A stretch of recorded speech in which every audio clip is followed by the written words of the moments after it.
You are listening to All Burgundy and Gold, everything powered by the Urban Sports Scene and Fox Sports Radio 96.9 FM and 1340 AM, Hopewell, Virginia. I'm Mo, and I'm joined by my co-hosts, Glen, George, and Wole. What's up, fellas? Nothing much, man. Just chilling. What's going on? Man, we got football on right now as we speak. We got a big Commanders week 1 coming up versus the Tampa Bay Buccaneers down there in Tampa at 4:25 Eastern Standard Time Sunday. Everybody wants to see this number 2 overall draft pick actually get in the game. I know everybody's excited about that, so I'm excited, fellas. The streets are excited. Man, everybody, man. It's been football all over the timeline, man. But go ahead, listeners out there, subscribe to our podcast on Spotify, iHeartRadio, and Apple Podcasts. Just search All Burgundy and Gold, everything. Also, tweet us at ABG_everything, E with 3 R's, all right? And hit us up on IG at ABG_everything with 3 R's. And like our All Burgundy and Gold Everything Facebook page. Make sure y'all also subscribe to our All Burgundy and Gold Everything YouTube channel as well while you're at it. All right, y'all. It's time for the pregame. Here's what we have on tap. We'll talk about the Commanders signing guard Sam Cosmi to an extension. And then finally, the Commanders had their depth chart going into the opening season opener, so we'll discuss that as well.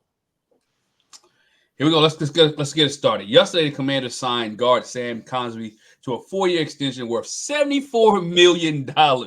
We discussed this over the summer, and we thought the Commanders should sign Cosmi ASAP. Why did they decide to give Sam the extension now instead of after the season after he proved himself? It's wild because I said it was best for business to do this early. You know what I mean? And I feel like this is what I was talking about. This is a mature front office. Like, this regime gets it. You know what I'm saying? Like, why we saw this with Brandon Sheriff, they waited too long. We saw this with other players. They waited too long, and they had to do the franchise. They had to franchise those players. And folks were saying if you had signed him earlier, you would have been okay. Now you get him early at probably a good market, knowing that he grades pretty high as a guard, one of the best guards in terms of grades last year. And again, it's something that you can kind of see when you convert from a tackle to guard. You expect for that player to kind of flourish in that position. So now you kind of got to me, in the grand scheme of things, you probably got him you get him in a good bargain because we know things his contract will go up higher. So I think them doing it was a smart move. You know what I'm saying? I think they understood what they had in the building. They see him in practice every day. They know that he's the best offensive lineman on the team. And he's tested because the interior dudes are guys that were first round picks. So he's gone against some of the better defensive linemen in his defensive lineman on his team. If you look at the tape last year, he did a good job against Aaron Donald before Aaron Donald retired. So he's a guy, if you look at the tape from last year and look at what he's pretty much done in practice, he's a guy you can say, you know what? Let's sign him now because we waited out. We probably gonna have to overpay. What you think, George? No, I mean, I can't disagree with any of that. I'm one of those that would have probably waited for another year just to see how he was in this new system, because this system is probably a lot different than what he's been in previously. But as you say, the price always goes up with things like this, especially if he continues at the level he's been. I sort of wanted to see or hope that with some better players around him, we'd really see what happened if teams kind of went after him and thought they could attack him a little bit. But everything you said, Wole, is right on target for me. So I'm not going to disagree with it. And look, this is one of the few hits the previous regime had. So we'll tip our cap to the previous regime on that one because we don't have many reasons to do that, to be honest. And man, I think Wole's spot on. I think in the offseason, I spoke on going ahead and showing a good leap of faith. And I know most of the fan base wanted to see what the year looked like, yada yada. But like you said, this is good business. This is one of the better linemen that you have. You want to build some continuity. You want to give him some insurances in his final year of a contract because he has done everything that he's been asked to do, right? Like we said, he's one of the standouts from the old regime, and we know that Adam Peters has done his absolute damnedest to make sure there are no traces of that left on his team. Exactly. So him coming in and having some continuity as a member of the team, as somebody that is experienced, he's sort of a veteran now. He's a young OG, we'll say, right, because he's seen it. And to the last point about the money, You got him for 18.25 a year, right? A fairly good deal. So that because the average, I think Landon Dickerson from the Eagles just signed for 21 million. Yeah. So next year's market was going to be probably 10% more than that. So you're talking about paying somebody 23, 24 if he hit the way they expect him to hit. So like you said, now that this is here and it's an extension, it doesn't hit the books until next year. Thanks. And it's at 18 something, and if somebody else go bump it up, he's going to be a bargain for what the level of talent that he's going to display next year. I asked a question, and this is me. I think I would have waited, not necessarily towards the end of the year. Glenn. Now that I remember, it was me. I talked about it earlier. I talked about it with someone when we talked about it. I'll wait as one of George's points because I want to see how he progressed in this system. Right? You go in this system, you pay. He doesn't do well in this system. He doesn't get well along with a Kingsbury or the coaches, right?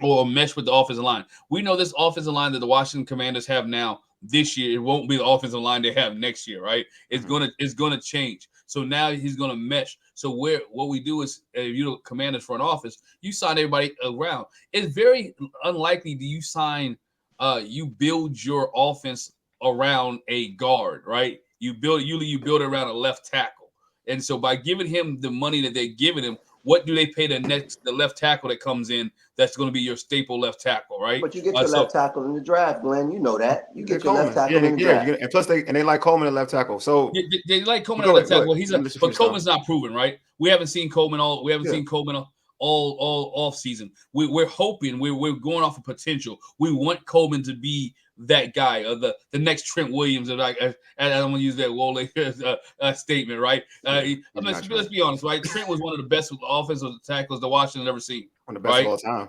One of the best all time. So if they got to be a measuring stick, right? Has to be a measuring stick in the organization. So if you want to offer left tackle to get there, it has to be where Trent Williams caliber. But I think Sam has improved over the last couple of years. I think he's gotten better. Especially since been moving to guard. I think he does. Pro Football Focus has him as being the number 3 guard in the whole total NFL. So whatever you take Pro Football Focus's mindset is. So I just would have waited to see if he would have a Pro Bowl season. If I'm Sam, from a business perspective, I wait, because if I wait and I ball out, I gamble on myself. Then you got to pay me, right? Unless he really still wants to be in Washington. So his agents say, you know what, let's get the job done. And Adam Peters was like, okay, we're gonna get it done. So now my thing is, if I'm a Commanders fan, and if I'm Commanders people, what do you build around him to make it solid? Because if you look at his offense, right? If you look at his offense, the weakest spot in this offense is the offensive line. Yeah.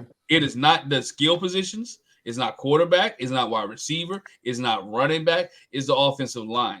And let's see, what can you put around him to make this team better? Wole, you said all the time on the last couple of shows, this is a rebuild, right? Yeah, it's a rebuild. This ain't a rebuild move.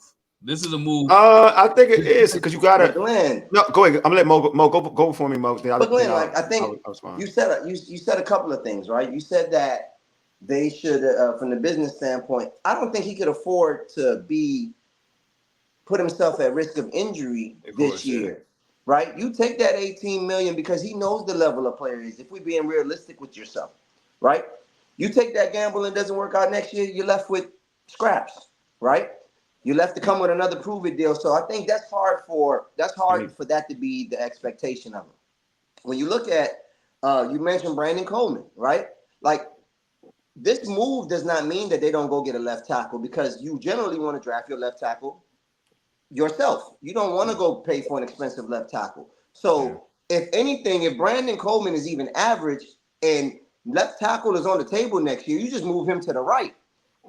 On the other side of Sam Cosmi, you still get that left tackle. And now with Biotis in the middle, that line is even more formidable for the future, right? So I think that this is a good signing because of the key piece and cog that he's going to be, right? Brandon Coleman is a project that they're expecting to hit on, but like, they got some time with that. Yeah. Like, and if left tackle is a priority, they're going to draft the left tackle. We're talking about, like all you said, like a grown-up organization. They're going to see the importance of having that versatility across the board. And I think Sam is too good of a player for this team for them not to just go. This is a leap of faith. This is good business. This is what you do to attract more free agents and things like that in it, Wole. Yeah, and I don't think that the thing is, I don't think Sam Cosmi, there's no risk for Sam Cosmi. I mean, other than injury, to be real with you. Let me keep it a buck. Guards can play, the system will be a problem for a guard. The system will be a problem for a tackle, yes. But for a guard, it's not a problem. Because a guard, you're pulling, what he's going to do is pulling, mauling, it's interior. That his Cliff Kingsbury's offense will not affect the way he plays football. That's not for him, that's not going to be an issue. To me, it's the issue of injury. Because, his thing over the last couple of years, when he was before moving, he used to get hurt a lot. That was he got hurt a lot. He played more full season last year. So it's about him being on the field, to be honest with you. But and that's my point, though. I want to see, can he stay but you're healthy? Not, but the thing for him, again, you're looking at it as, I want to see it. If you're doing business, you're not going to want, if he plays well, the money you would have to fork over is way more than this. But it's not like the organization it's not like they don't have the money, though. They got the money. They got the money. He would got paid but more. But that may not be where you want to spend the money. You don't look, bro. You would, and again, 18 mil for a tackle of his caliber with the money they have. They're not building around him. This is not a build around him. This line, no, because just like Mo said, totally agree. You're not signing a left tackle like in the free agency. That's not a thing. Like you draft left tackles. Like look at Washington. Let's use Washington example. The left tackles that we fall in love with. Chris Samuel was a drafted left tackle. Right. Trent Williams was a drafted left tackle. Yeah. All your favorite left tackles in football are drafted by another organization. They're drafted by an organization. They play with them pretty much throughout. So unless they're older players, and again, they're not going to sign an older left tackle. If that was the case, they would have signed Tyron Smith from Dallas. They would have tried to sign an older tackle. Right. So that's not the move for them. That's what I'm saying. It's like more of when I mean rebuild, they're building with their young core. Like Cosmi's a young dude. They're not signing an older player. That's why Cosmi's part of the fixture of this team. It's part of the rebuild. It's a rebuild move because you need to have pieces that just solidify within your young team. You know what I'm saying? Everybody's not going to be on not going to be on a free contract. You know what I mean? Certain players you're going to commit to. There are certain players you are going to commit to. You know what I mean? On your young team. And this regime, they see in terms of the people that over the old regime, the person they like that the deal was expired was Cosmi. That was the one. They're not in love with Jamin. They ain't signed, give him an extension. You know what I'm saying? Like there's certain players they're like, yo, we gotta lock him up because he's the one. There's no doubt. I don't want people to be clear. I'm not saying he's not a good player, right? Yeah, I know you're not. I know what you're saying. I know what you're saying. I'm not saying I don't like him. I'm not saying that he shouldn't be. They shouldn't have gave him the money. I just said, as a business perspective, I get it. I could have waited in game 1 and game 2. I wouldn't have let it get to the end of the season. I wouldn't. Oh, you're saying like do it before okay.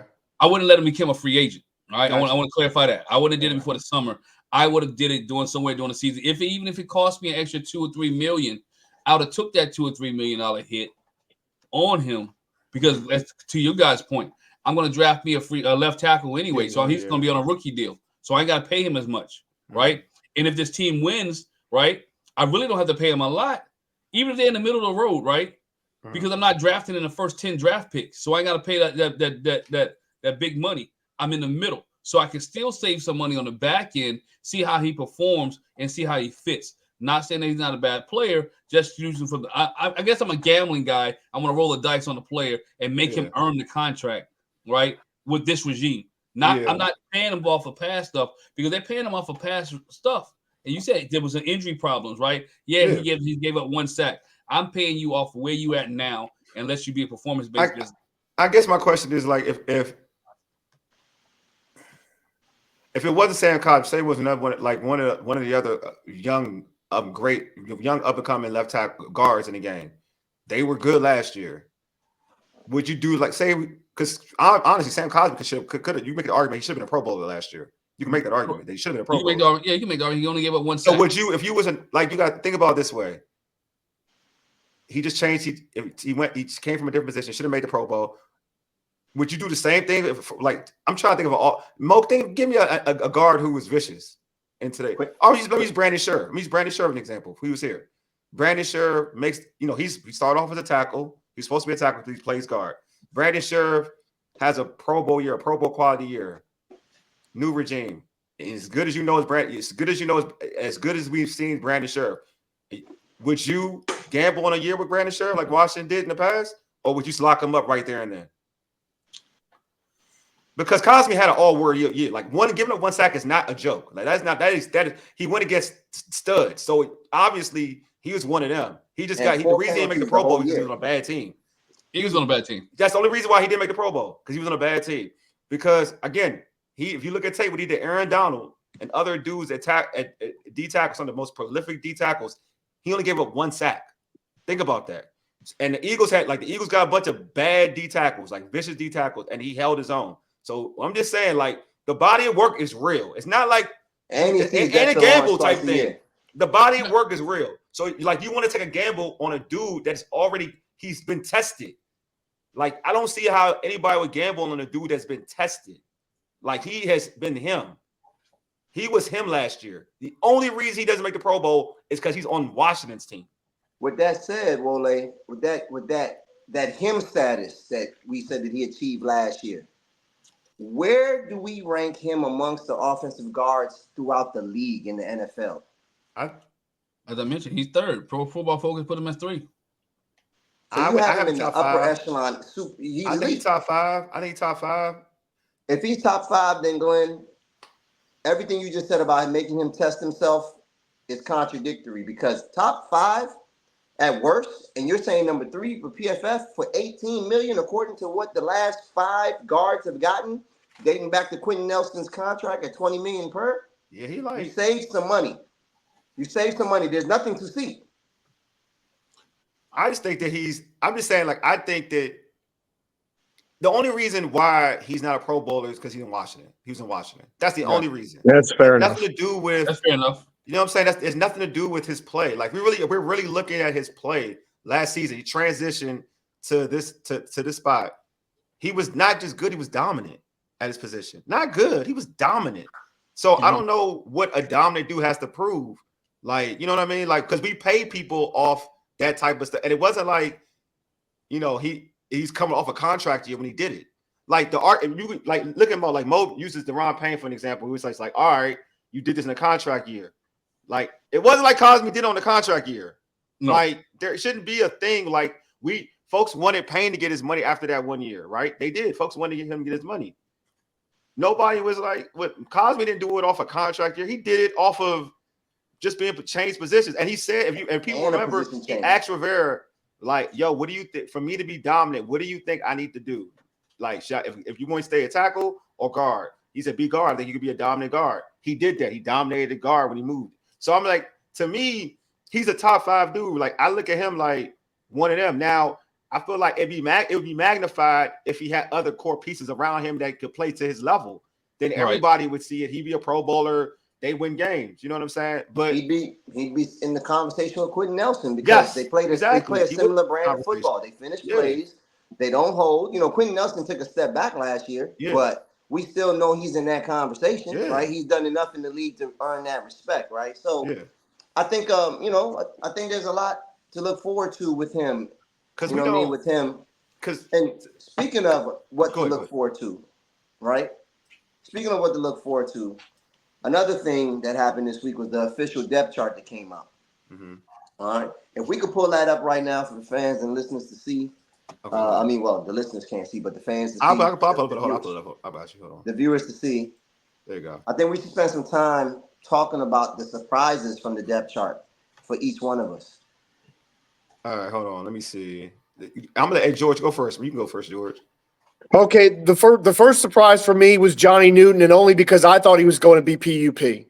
Because it felt like what everybody was saying in camp is they were going to take their time with him. You know, he might not be ready for week 1, but that's okay, because again, it's a long-term thing with him. So that kind of got my attention right away. Okay, Jer'Zhan Newton is obviously well enough to be the backup. So that was the big. There were other surprises, but that was the one that interested me the most. What about you, Glenn? What's your surprise, bro? I mean, really no surprises on him when I look at it. The Newton thing is not a surprise, because I've heard from multiple people that, look, he was looking well, he looked healthy, that they might put him in, but this kid is, again, you draft him high. You want him to perform, right? Yeah. Especially if Jonathan Allen doesn't perform, right? If Mm-hmm. Allen doesn't perform, you want a guy to come in, so you want this kid to be able to play. If I had to take one, Emmanuel Forbes still a starter. I ain't surprised. I don't know why people be tripping. Like I knew he was gonna be No, starting. I mean I'm really surprised because I thought Davis was decent. Nah, he was bad, bro. I heard he was getting burnt in practice. But I knew St. Juice was going to be a starter, right? Yeah. We knew St. Juice. I like St. Juice aggressiveness, right? Even though he's going to give you 15, he can give you a 15-yard penalty once or twice a game. But at least he's aggressive. He plays. I mean, we can't control the corners right now because this team did not bring in a solid corner. You have to play with what you have, and the front 8 is going to have to win the football game. Mm-hmm. Because the back half, we'll see if they get tested this week. That's a whole nother. We'll talk about that another time, but that was one of the biggest surprises there for me. Was there. We knew Bobby Wagner was going to be a starter there. And I think Hampton, I don't know, Fowler, I thought Hampton would probably beat Fowler out, but no. But we'll see. Also, I don't think Fowler. I'm interested to see how they're going to use Fowler. I know Hampton's going. I'll be surprised Hampton gets real burned like that at all. To be honest with you, they moved him to linebacker late, so I know I can tell. Like I'm don't even see him getting that much playing time. To be honest with you, the surprise for me, because I'm going to camp a couple of times, like Luke McCaffrey being slotted in as the number 2 receiver is shocking. And even the people I spoke to were like. He really didn't show but so much. Now, granted, who knows what happened, when they closed practices, right? You know what I'm saying? We don't know what happened. Like maybe he's gonna look, maybe he looked better, you know what I'm saying? Or maybe he was doing a lot, maybe he's a secret weapon. But Luke McCaffrey starting over like Diami in this situation was kind of surprising to me. Only because it just seemed like Diami Brown and Jaden had great chemistry, like from what I saw in camp and also in preseason games, like the chemistry just seemed on point from this perceived depth chart. And we'll go into if I really believe what this depth chart really is. But from this perceived depth chart, I was surprised with that. And I mentioned Dante Fowler. I just want to see how it plays out because him as a linebacker is interesting to me. Him as an outside linebacker, because it's not they're running a 4-3. So it makes me think like what are they going to be running? Because him as a linebacker isn't a thing to me. Because to me, if you're talking linebacker, I think Jamin is a better linebacker than Dante Fowler is. Because Dante Fowler is a pass rusher. But it is what it is. Mo, what's your surprises, bro? Oh, it's absolutely Olamide Zacchaeus. Yeah. Cracking the starting lineup. Yeah, exactly right. Yeah, I definitely thought that Diami had an off season. But I think I look like they have him slotted. From how it looks like, they have him slotted as a slot though. That's what's getting me. Because they got Jameson Crowder as his backup, so that makes me think he's a slot. That means Luke McCaffrey's exactly outside. Like Luke McCaffrey's gonna be on the backside. So. Outside, like that's wild to me. But go ahead, bro. Go ahead. Yeah, that is different because I've heard a lot of things about. I've read enough about Luke McCaffrey and him having a bigger role ever since the last preseason game and all of that. So that was surprising. And then after the trade of Jahan Dotson, you kind of thought that it was because of the emergence of Diami Brown making the bigger plays during the preseason, and for him to be on the bench and it to be Olamide and Luke, I think that's something interesting to a lot of people, and we have to see how that plays out on the football field because a lot of people may not know Olamide Zacchaeus, but he's been the slot receiver for the Philly Eagles, and I think about a team or two before that. And then Luke McCaffrey is a rookie. So that's a lot of expectations of two receivers that haven't had the most playing time, significant playing time, and playing with a rookie quarterback, if you ask me. That's why this Jahan move was so shocking when we did this Jahan show. Because at least you thought that they would put some better talent, like physical talent out, but I guess there was more to the Jahan Dotson story, and now we have this result. So it's going to be interesting to see this wide receiver thing play out. Yeah, I'm with you on that. Like, it's weird. It was interesting because I just don't feel like because all the reports coming out is that Luke McCaffrey would be a Was good doing slot good in the receiver. Slot, nothing about outside. And I think if you watch his work in college, you watch clips, you don't look at him as an outside demon. I mean, he's not an outside demon, but he also played at Rice. You know what I mean? So, like, if you're an optimist, you'll say that the quarterback wasn't the greatest. If you're a pessimist, Bro, you'll say the my competition belief wasn't the is though greatest. my belief is that in that though, he played at Rice. You should be a 1,000-yard receiver, dog. Nah, for sure. I mean, I You know what I'm get saying? where Like you're you shouldn't coming, be 700, 500. You know what I mean? Like and you would be one of those pessimists that I'm yeah, talking I about. So am. I I'm one of them. understand. I'm one of them. So I understand, but like clearly he's doing something. And then like if I know Kingsbury's offense the way if it looks anything like the Arizona offense, the backside receiver doesn't really doing it. Yeah, he's not getting much work. He's a backside receiver. Like it's deeper plays, like posts, like comebacks. Like I was keen to it because of the year that the time that AJ Green spent out there. When I'm a big AJ Green fan. me too. I know. Yeah, and I was seeing how he was being used, and I thought that him and D Hop was going to be the perfect pairing. Kill. I know. I thought so too. And it didn't. It wasn't the kill that we thought because of the way that Kyler plays football, and I know that's similar to like the RG3 offense that Shanahan had. One read, dominant read. That's why they brought in D Hop in the first place. So that's why I've been telling everybody that Terry McLaurin's going to have a big year. Yeah, I think so too. Because Jaden Daniels is probably a better talent. I don't know if he. Oh, well, let me take that back. I don't know if he's a better talent than Kyler Murray coming. Yeah, I don't want to say. I think people be quick to say that. We'll see. Yeah, I don't want to throw that out there like that. Yeah, but like, we'll just see. He's a. They have similar attributes. People think that he throws the ball better. I'm pretty sure about that. Yeah, no, he's further along as a quarterback, as a passing quarterback, is what I would say. Yeah, people would say that. So because people would say that, I'm expecting Terry to have a big season, and it's gonna be interesting to see what happens on the other side of him because they could double cover him, and then these two have to win. They have to win. Terry's gonna have a big season. I think Terry may have a big season. I think the tight end Ben Stinnett, Zach Ertz, those Ben guys. He's the third tight end on this depth chart. That's what I'm about to say too. He's the third tight end. Let me pull it back up so we can see. Which is surprising to me over John Bates. I thought Ben Stinnett had a great training camp season. I thought his season training camp was good. We thought we saw a lot of him. I thought he was a big tight end, was able to catch the ball, get down the field. I thought he did a good job running routes. I mean, we all know depth charts can change, right? There's up moves around, but especially if Ben Stinnett start having to be productive. I do say, and I say it all the time, that your tight ends are going in this offense, and even with a rookie quarterback, your tight ends and running backs for Jaden Daniels' first year should have a lot of receptions because I think he should have more check down, especially if he has to get the ball out quickly. Down the field threats, Terry can a little bit. Diami's the guy who pushes the field. I'm more interested to see if Luke can push the field. Hey, look, I know all y'all shaking your head. All y'all shaking your head. They saw something we didn't. They saw something we didn't see. No, his name is McCaffrey, and the dude. You said it. I wasn't gonna go there, but I'm gonna go there now. I'm not gonna look. No, what people can give me slander all they want, bro. He McCaffrey. That's why. Don't we think though that we're gonna be in two tight ends as much or more than we are in three wides? Yeah, so I don't really. That's why I don't. See, my thing is that everybody's creatures of habits. Like, you know what I'm saying? You can be trying to hide certain things or whatnot, but at the end of the day, like certain things don't lie. You know what I'm saying? Like, and from what I saw at camp, it's hard for me to believe that Luke McCaffrey is really going to be starting over Diami Brown. It's really hard for me to see that. Like, are you comfortable with Diami Brown out there though? I'm just telling you, the dude I saw at camp. No, hold you, bro. Fan.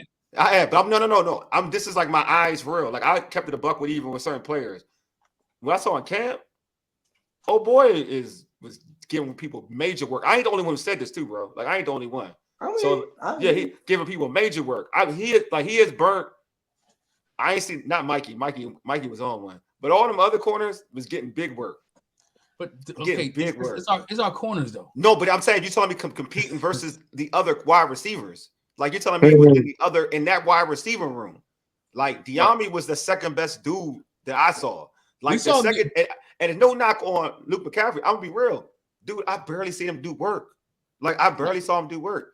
I'd say Jameson Crowder look good, and Olamide look good.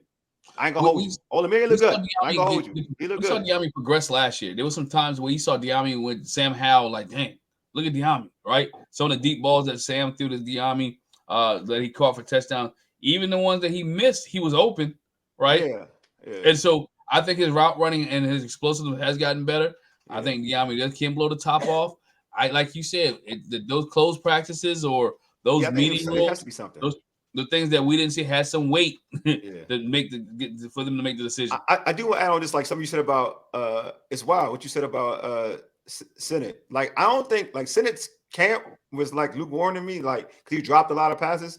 But I do think his preseason games were like lit. Like that's when you saw his value. His camp, because I don't think you don't get why he's special in camp. Like because camp you can't really hit, right? Why preseason you see his value because he don't go down. Like you see his value because he's a tough runner when he gets the ball in his hand. So you don't see that in camp. Because at camp, it's not like they really doing live bullets and they tackling for real. So I think you see his real value in camp. I do think that you're going to see him at H-back. You'll see him play a lot of H-back. They'll run 3 tight end sets. You're going to see a lot from Ben Sinnott. Well, if you think about the 3 tight end sets, you think about the 3 tight end set, and go back to when New England had the 2 tight ends with Hernandez. Yeah, you're going to see a lot of that stuff, though. You'll see a lot of that work. That worked for them that year. So 2 tight end, 3 tight end sets could work for this offense. Yeah, George, I think you had a question, too. So I don't want to skip over you. No, that's okay.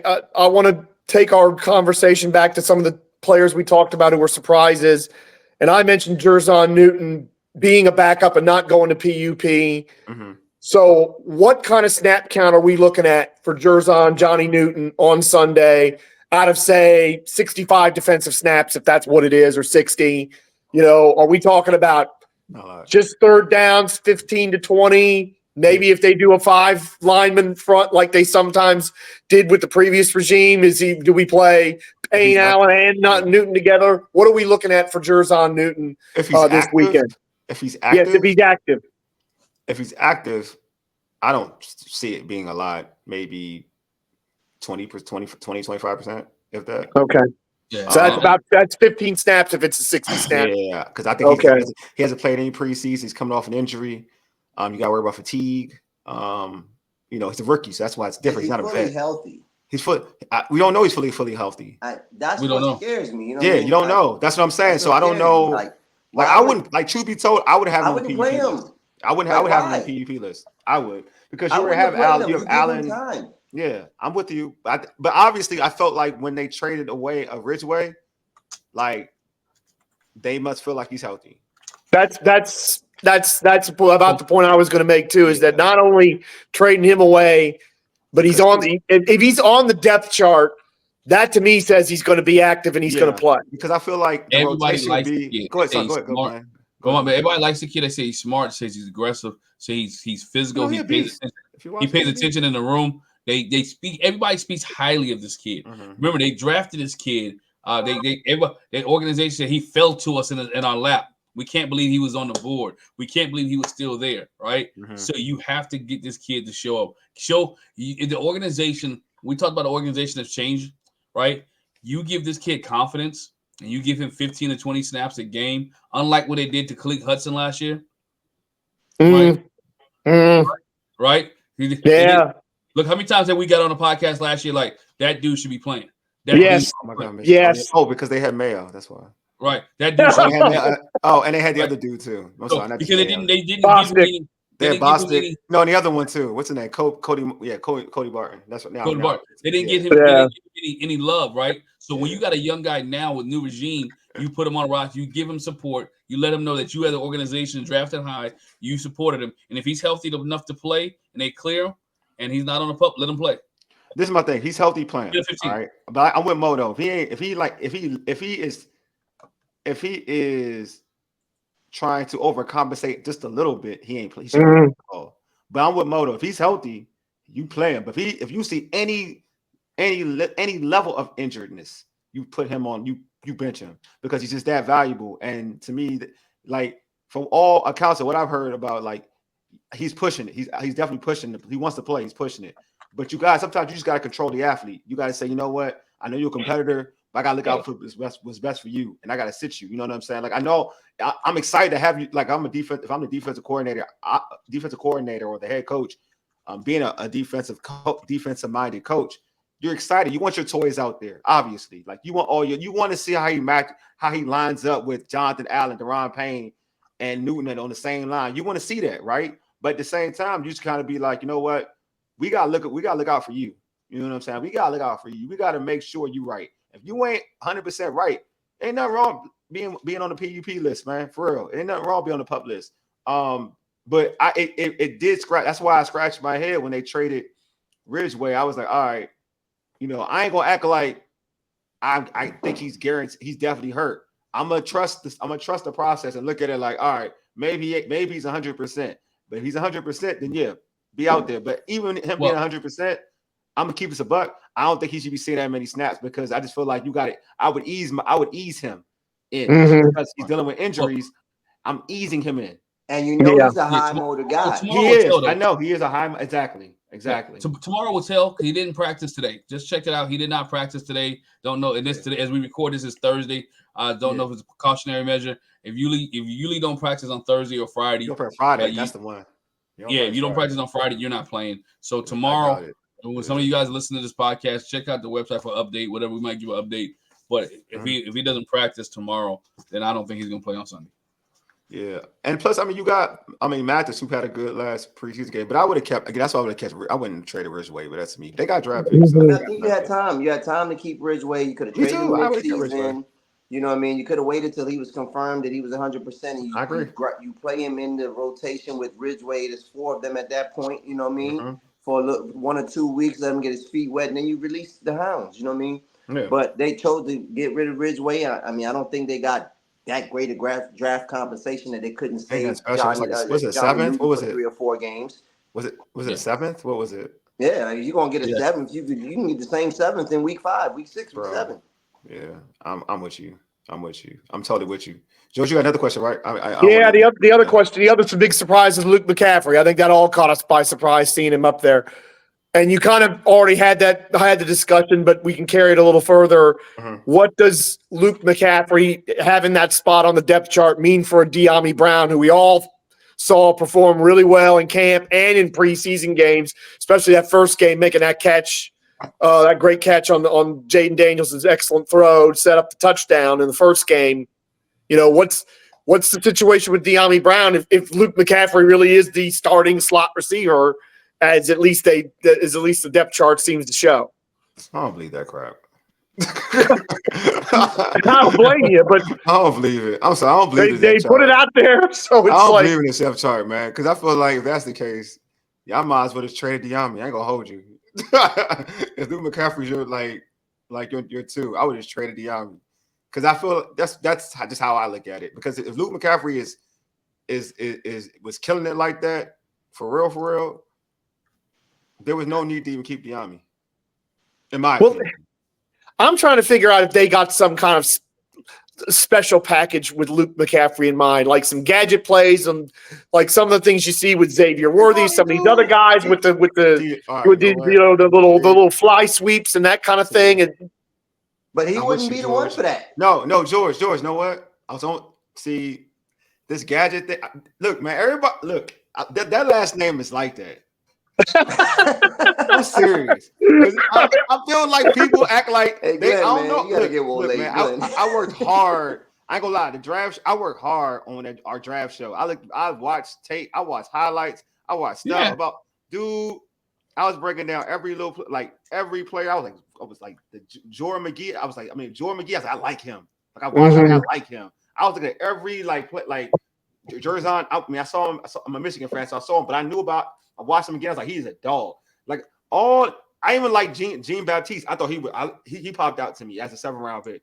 I looked at Luke McCaffrey. I saw his stats. I looked at Luke McCaffrey. I saw his stats. I saw his games when he played against power teams, and I was like, all right. Then I looked at wide receivers that come from smaller schools who got busy in the league, right? T.O. And all of these dudes, most of these dudes, they put in work in college. Mm-hmm. They're 1,000-yard receivers. They put in work in college. And I'm seeing 700 yards, bro. I'm like, all right, 700 yards. All right.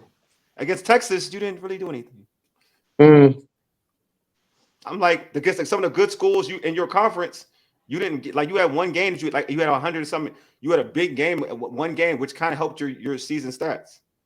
I'm just saying, bro. Like, I don't know. Like, I'm not saying he ain't gonna be a good receiver because he could be a quality receiver. I just don't get the whole we gonna unleash McCaffrey thing. Like, that's the only thing I'm trying to get. Like, the unleash. It's like you talking about him like he worthy. Like, real talk. Like he worthy or something. I don't But think it's not Worthy's just good. one. But I it's think not just Worthy's one reporter though. fast. It's Look. But you know what? But it makes sense to call him a gadget player though, right? Doesn't it? It makes sense though because he's fast, right? You see the element, right? Like, Yeah, no, I do. You saw him get busy in big games, right? Against good schools, right?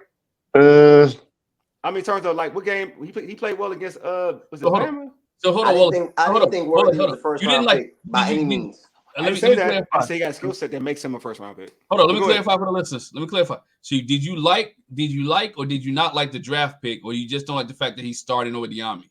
No, I ain't like draft. Like I hold you. Did you not watch any? Did you watch the? You was on the show. I know. I can play. It's not for me. I said I want to clarify for the listeners. Oh, I've never been a fan of McCaffrey. I think he got drafted last night. I said I want to clarify for the listeners.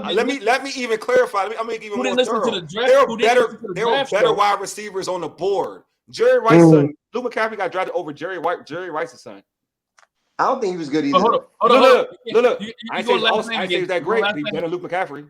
I know that. You're doing that last name thing. You're doing that last name thing. But he's better than McCaffrey. Look at the stats. He's better than McCaffrey. And he played with Caleb. Look, you're right. But he put up numbers, though, and played against better competition. That's all I'm saying.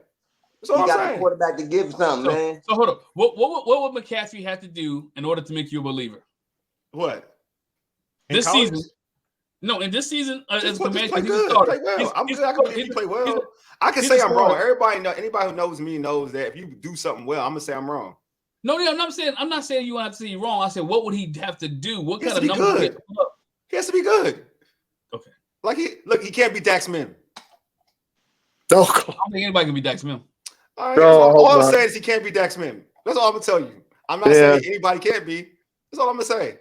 Okay. Like the way he was gassed. The problem is the way he was it's been gassed up. He got to produce. Like we because there are better players in the draft that I felt like they could have picked up. They chose to get him, and the only reason it's because his name is Luke McCaffrey.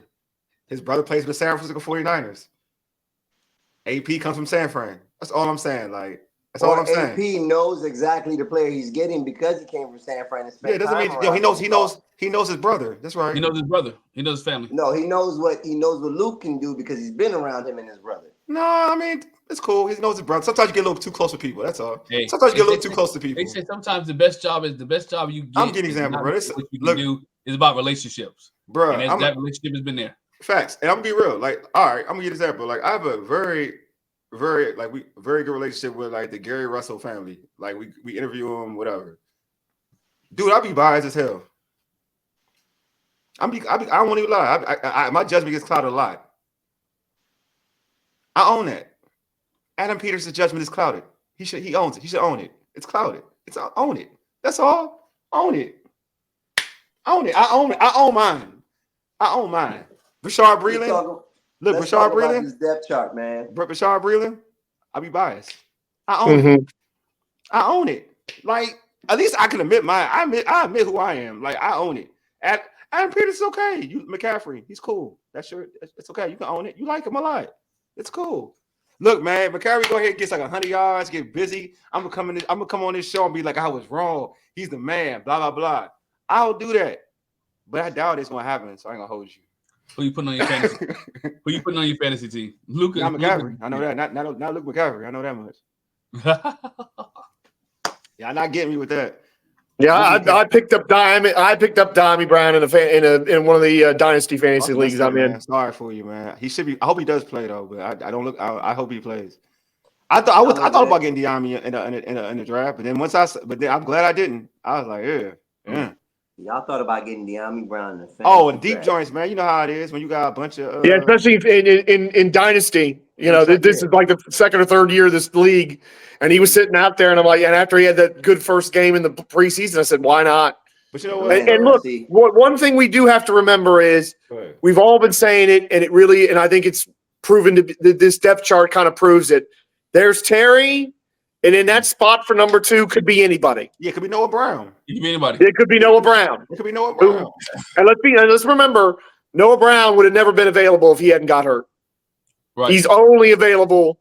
We Because he got hurt. only got our hands on him because A, he got hurt, and B, Houston has got more good receivers than they know what to do with. They just didn't have the room for him. I don't think they wanted to cut him. That's true. Because Noah Brown could be starting. He's more proven. Absolutely. Absolutely. Wow.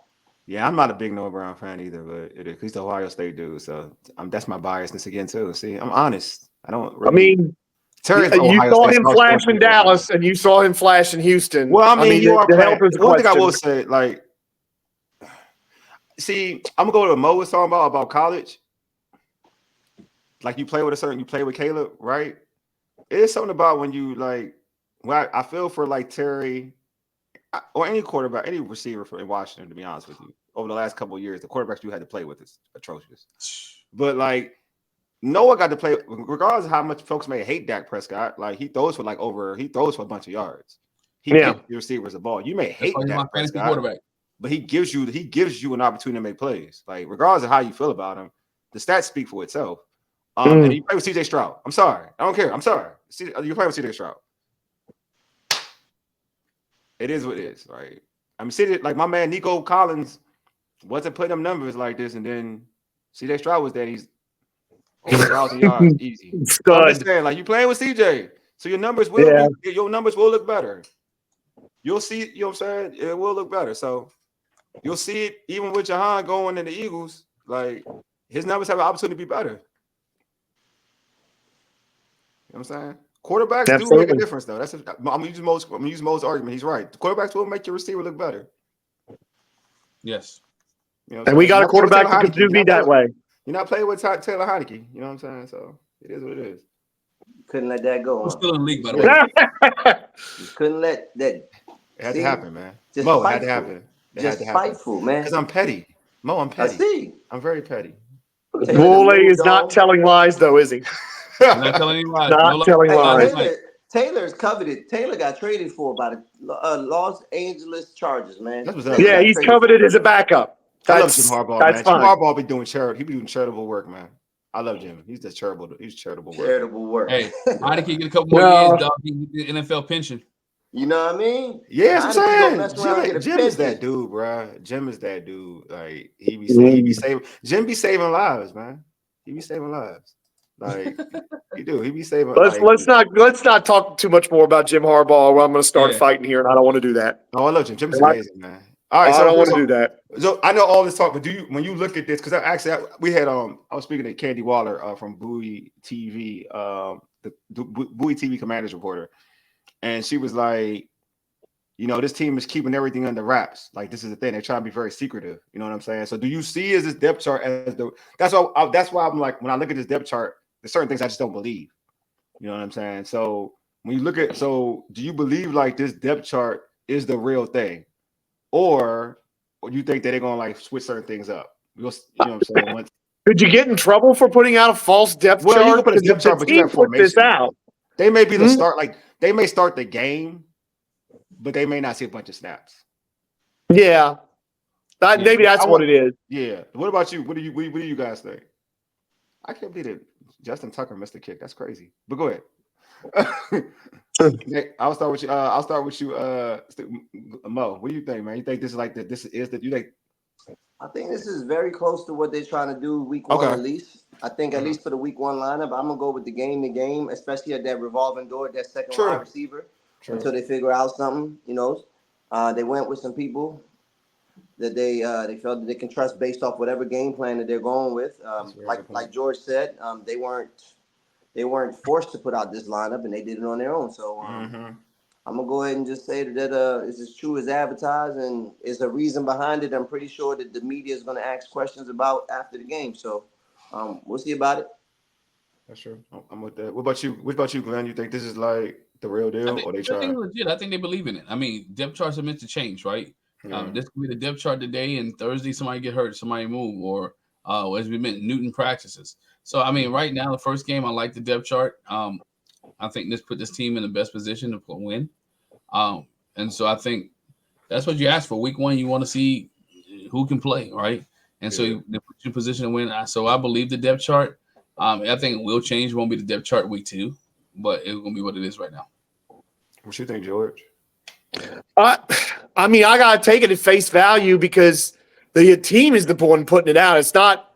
This isn't somebody just projecting or guessing. True. And the whole. I mean, I guess everything can have a certain agenda and all that sort of thing, but I don't know why you would like.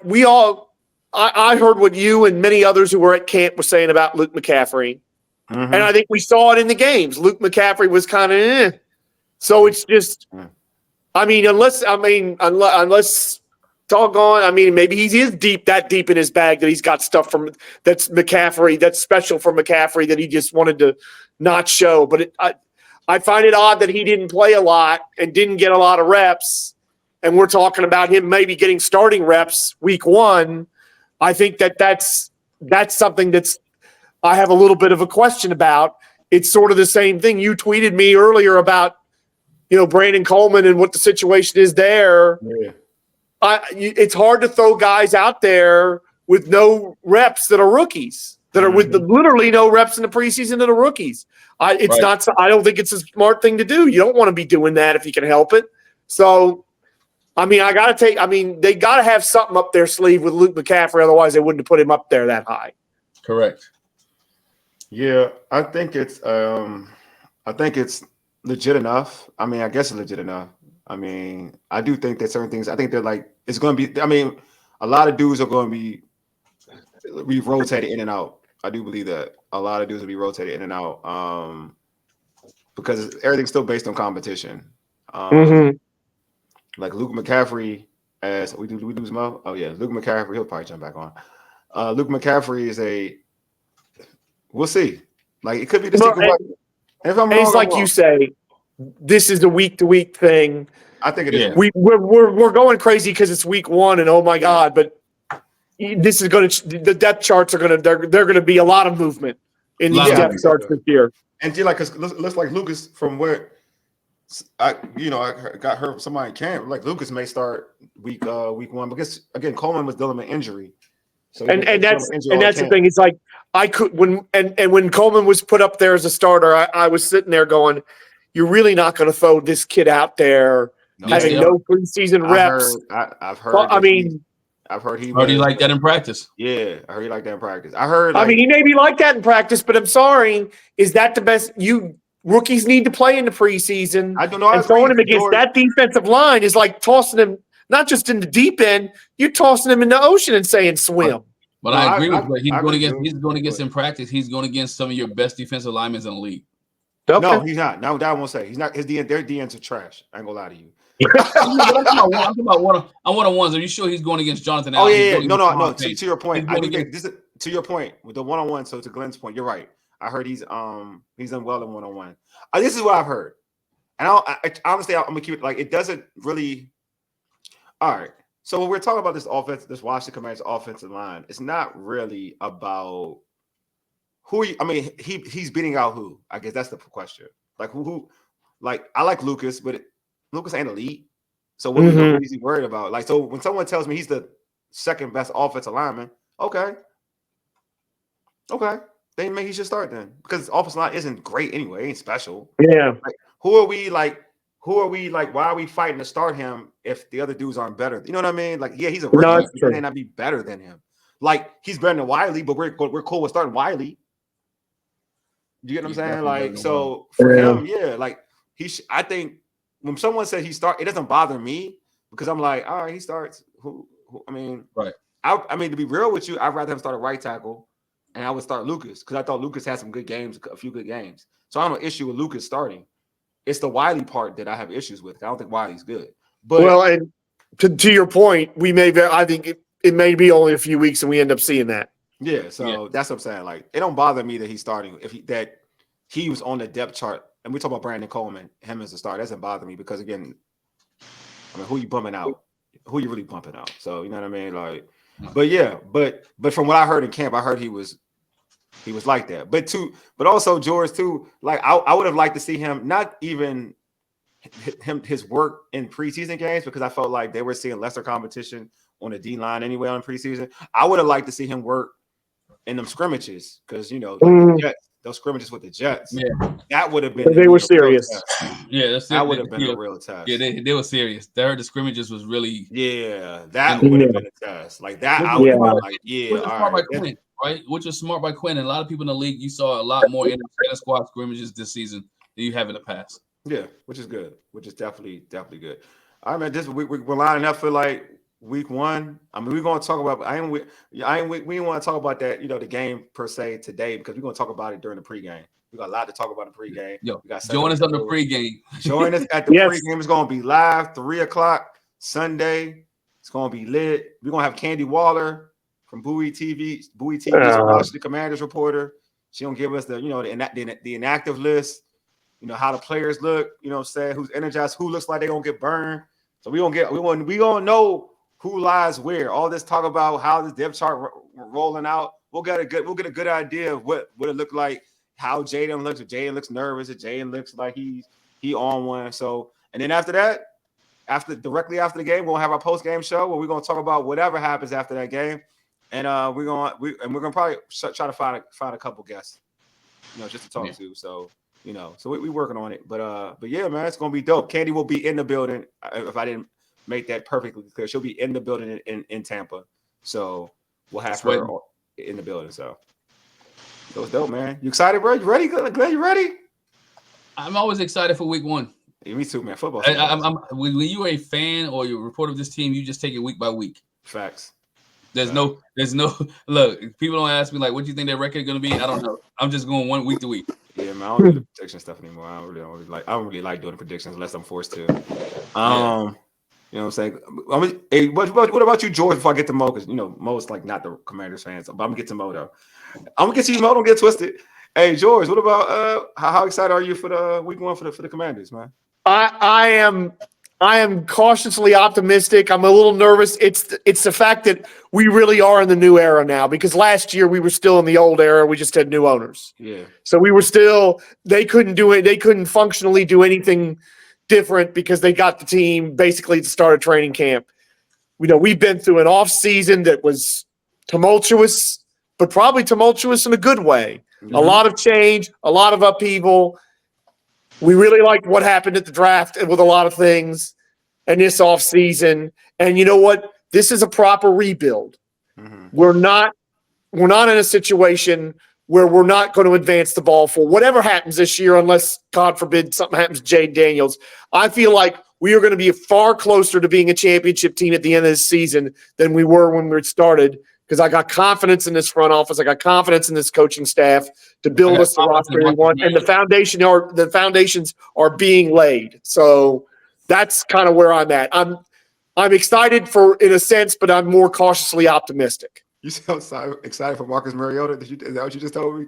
Yo, I wouldn't say that. He said if Jaden goes down, we got to keep Jaden healthy. Then I said, being sarcastically. I know you did. I know you were. I know you were. I'm excited for Marcus Mariota. No, we want Jaden. No, we need Jaden to give us a sample size that we can say I swear. Where we can be confident that he's definitely the guy. Yeah. We can't have him playing 4 or 5 games getting hurt. Mo, how excited you are for the season for your Giants? That's how I want. That's what for the Giants. I mean, keep it buck. I'm excited about finding out if Daniel Jones just needed some talent around him, or if he truly is a bum and he can get off our books next year. And then I'll be keenly interested. I'm already keenly interested in what goes on in Boulder, but you'll see me with my Colorado hat on. By mid-season, if it's going bad. You got Shador Sanders on the clock already? Hey, listen, man. Shador, not Travis? Go ahead. Not Go Travis? ahead, tank for Shador. I already got a Travis-like receiver in Neighbors, according to what I was going to say, Malik Neighbors is going to do some real work. I want Travis. I don't care who the bad Travis quarterback is. To play corner. That's what I want. I want Travis. See, now, I think that Travis should, if Travis is smart, should play corner. He's not that whole debate about if he can play both sides. That's not going to happen. Not at a starter level. Not at a starter level. Yeah. But if they start him at receiver, if he plays receiver, which would be smart because the receiver market is higher than the because of money. I know because of money. Yeah. By $7-8 million, right? Yeah. at the time that TV deal comes, he'll be the Justin Jefferson, if he is what he's supposed to be at receiver. He'll be the Justin Jefferson number type guy in terms of like the highest paid guy by that time if he progresses. Because they're saying he could be all world at both, right? Depending on whatever he focuses on. And then as a team, if you have an injury in the secondary in terms of like a nickel that you can sprinkle him in from time to time, not all the time, because this is the NFL. This is not young kids. Like, you're telling me you're going to play the Miami Dolphins and you're going to guard Tyreek Hill for 65 plays and then turn around and flip your hips and go against Jalen Ramsey for 45 plays? Good luck. No. See, good luck. Not he's happening. good, but he ain't. He's thorough. I'm sorry, I love that kid. But he's good, but he ain't good like that. Like, nobody can come into the league and play both. I know you're saying, but I would personally put him in spot duty whenever you need him because he's an athlete. That's why I would play him. That's why I play him in corner. I'll play him in corner, and then spot like Dion spot duty. I make him play receiver at times. Spot duty. Like I would do, because I feel like his height limits him in terms of what you want your top receivers to look like. He's 6'1.5". He's 6'1". I thought he's like 5'11". He's 6'1". No, he's 6'1". He's almost 6'2". Dang, he's tall too. That kid is everything, man. He all of it. I mean, he was an all-world cornerback coming out of high school. I want him to be cornerback. I think he's better off. He's too explosive with the ball in his hand for you to leave him just that corner. He's a good quarterback. Look, he'll play cornerback for Washington, but he played receiver for everybody else. And then he could be the highest rated cornerback. Dog, he can make money as a cornerback, bro. Man, what he can do after he catches the ball, and forget that, like his ball skills, like, I'm gonna say some blasphemous stuff about his ball skills. Like, it's thorough. I know he can do some stuff. Like I don't want to say it on camera because then I'm like he like Fitz. Listen, man. Like Fitz. Listen, man. I know. Like, his ball skills is ridiculous, man. In the air, and wide receiver, man. Like that catch that he caught against. Don't get me wrong. It's North Dakota State. That's what I'm about to say too. Yeah. He could have 3 touchdowns, but the catch, the third one with the body contortion, that's prime Odell Beckham like. Yeah. That's prime Odell Beckham like. That catch, that. Oh no! I'm not talking about. I know, but he a lockdown corner too, though. He a lock. Man, he has lock corner. He has options. Hey, listen, it's easier to play going forward than it is backwards. All I'm saying. Facts. I'm not arguing that. I'm just saying, like, you know where you're going. You don't have to. He can react well, but he'll know where he's going versus having to react every play. That's why you got to put him at receiver and then after the catch. Oh my God. I'll use my Dion. I'll play him in corner and then play receiver every once in a while. Make him do prime time stuff. Spot time. Yeah. That's how we do. I do. He be killing it. He would kill. I'll get the best out of him. I'll get him in corner, man. I'm saying I get him in corner when he's a shutdown, and I can get him in special sets. I get the best of him. I can get him play corner, and then I can use it. I can use him. I don't have to play him every snap and wide receiver. Right. I'm getting him like not locking somebody down and still an explosive weapon on offense every once in a while. I'm just saying, I'm getting a lot out of him rather than him just playing receiver and not being able to play corner at all. But he's going to play corner. It's the same volume. He's going to play corner the same. No, I'm saying now he can play corner a lot, and then every once in a while I can have him rest and then play receiver like a couple series, like some certain series. Remember, he's going to be playing guys that run 4-3 every play. I know, that's what I'm saying. But once he comes on, that's what I'm saying. He can come back and rest. And as a corner, that's a lot in the NFL. Like, these guys ain't like college speed. These guys are speed. But bro, like, he's been doing it since he's one of them. I'm sorry. Just like I talk about Caleb. He is one of them. Just like I talk about Caleb. The competition he playing ain't one of them either. Yeah. Huh? The level of competition he playing ain't one of them. When you just one of them, you one of them. But he's one of them though. He is one of them. Like, but you have to see him against another one of them though. Huh? You have to see him against another one of them. Yeah, I mean, but he's done it like when he plays against Oregon. Well, he got hurt, so I didn't get a chance to. He got hurt. That's what I'm saying. We haven't seen. Oh, well, you know what? We'll see. You know what? We'll see this year. That I will say. We'll see this year. All right, man. Let's close this show out. Hey, before we end this show, make sure you subscribe to our podcast on Spotify, iHeartRadio, and Apple Podcasts. Just search All Burgundy and Go Everything. Also, we're on all podcast platforms. So just search All Burgundy and Go Everything on those platforms. Also, tweet us at ABG_everything. Hit us up on IG at ABG_everything. And like our All Burgundy and Go Everything Facebook page. If you're watching this on YouTube for the first time, be a new subscriber. Hit that red subscribe button and also like this video. And go get a friend and tell them to subscribe too. You're definitely Mhm. we're close to we're getting to 500. So get us to 500 now. Y'all be getting us there little by little. Y'all done got us to 400. Y'all about to get us to 500. I'm claiming it because I believe in y'all. You know what I'm saying? So y'all gonna get us to 500. I appreciate Man, Tell a y'all. look, friend who's gonna tell you a friend asked who's what gonna I was tell a friend excited who's gonna for tell the a friend. Commander season. It's the content that we're about to deliver to the fans. So y'all go ahead, man. That's I right. can't wait for the season to start so we have something actively to talk about, True. active discussions. We want you guys to engage via social media on YouTube, leave comments, like it, subscribe, do everything so that we can get in contact with you guys. We're going to give you guys some fresh content this year. Facts. And then y'all know post game, pre-game, post game, we lit. So the interactions is there thoroughly. So y'all already know what time it is anyway. But yo, this has been great show, fellas. Anyway, you've been listening to All Burgundy and Gold, everything powered by the Urban Sports Scene and Fox Sports Radio, 96.9 FM and 1340 AM. Hopewell, Virginia, for ages. You dig? Deuces. We are out.